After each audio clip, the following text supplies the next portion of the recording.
కొంతమంది స్వార్థపరులు పార్టీలో ఉండి మంచి మంచి పదవులు అనుభవిస్తూ తల్లిపాలు తాగి రొమ్ము గుద్దడం మనం అందరం చూశాం. కాబట్టి ఇప్పటికైనా దయచేసి పార్టీలో అలాంటి వాళ్ళు ఎవరైనా ఉంటే పార్టీ నుంచి వెళ్ళిపోండి, కానీ దయచేసి పార్టీలో వచ్చి మోసం చేయకూడదని చెప్పేసి కొంతమంది సన్యాసులు 10 లక్షలు తీసుకొని పార్టీ మారారు. కొంతమంది సన్యాసులు వాళ్ళ పిల్లలు గవర్నమెంట్ స్కూల్ ఇక్కడ కూడా హైదరాబాద్ వరకు కూడా పోని వాళ్ళు ఓవర్సీస్ స్కాలర్షిప్ 20 లక్షల రూపాయలు స్కాలర్షిప్ తీసుకొని ఇలా వేరే స్టేట్లకు వేరే కంట్రీలకు పంపించి చదివిస్తున్న అలాంటి సన్యాసులు కూడా పార్టీ చేశారు. వాళ్ళను ఎవరు వదిలిపెట్టినా ఆ భగవంతుడు అయితే వదిలిపెట్టడని చెప్పేసి నేను మనవి చేస్తున్నా. ఇవాళ పార్టీ ఎలాంటిది, కన్న తల్లి లాంటిది. ఇవాళ పార్టీ బాగుంటే మనం అందరం బాగుంటాం. కానీ ఒక మిత్రుడు భూ కబ్జా పేరుతో నన్ను బదనాం ఏం లేదు, ఏదో ఒకటి రుద్దాలి అని చెప్పేసి బురద చల్లడం, బట్ట కాల్చి పైన వేయడం. చాలా సార్లు నేను చెప్పాను, ఎవరైనా అయ్యా అబ్బకు పుట్టి ఉంటే నెహ్రూ సెంటర్లో నిరూపించండి, నేను దేనికైనా సిద్ధంగా ఉంటా అని చెప్పేసి చాలా సార్లు చెప్పడం జరిగింది. కానీ అది ప్రజలకు ఎక్కలేదు. ఒక మత్తు మందు లాగా మాత్రం ఎవరో ఎక్కించారు.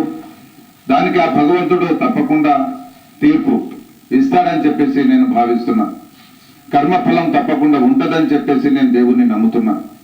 నా మీద ఎవరైతే బురద చల్లారో, నన్ను ఎవరైతే మాయ మాటలు చేసి విషం ప్రజలకు ఎక్కించారో తప్పకుండా ఆ భగవంతుడు శిక్ష విధిస్తాడని చెప్పేసి నేను ఆ భగవంతుడిని కోరుకుంటున్నా, ప్రజలను కూడా కోరుకుంటున్నా. నా మానుకోట ఓటర్ చెరువులకు నేను ఒకటే మనవి చేస్తున్నా, ఇప్పటికైనా శంకర్ నాయక్ని అర్థం చేసుకోవడానికి ప్రయత్నం చేయండి, అపార్థం చేసుకోవడానికి ప్రయత్నం చేయకండి, మాయ మాటలు నమ్మకండి.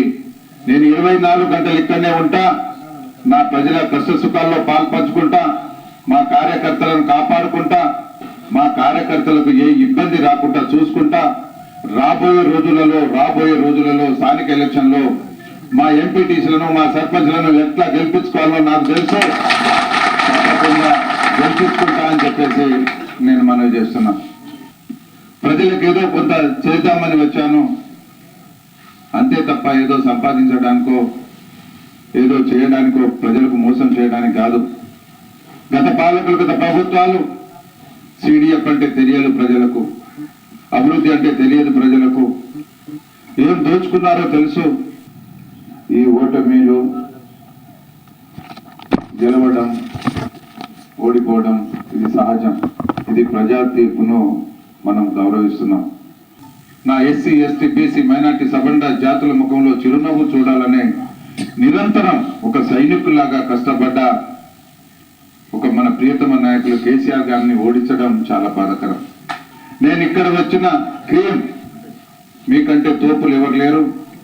దయచేసి మీకు చెప్తున్నా, అధైర్యపడకండి, ధైర్యంగా ఉండండి. మీకు అండగా నేను ఉంటా, మీకు కంటికి రెప్పలాగా కాపాడుకుంటా. ఎప్పుడు ఎవరికి ఏ ఇబ్బంది వచ్చినా ఫోన్ చేయండి, విత్ ఇన్ నో టైం నేను స్పందిస్తా, మీ దగ్గరికి వచ్చా అని చెప్పేసి నేను మనవి చేస్తున్నా.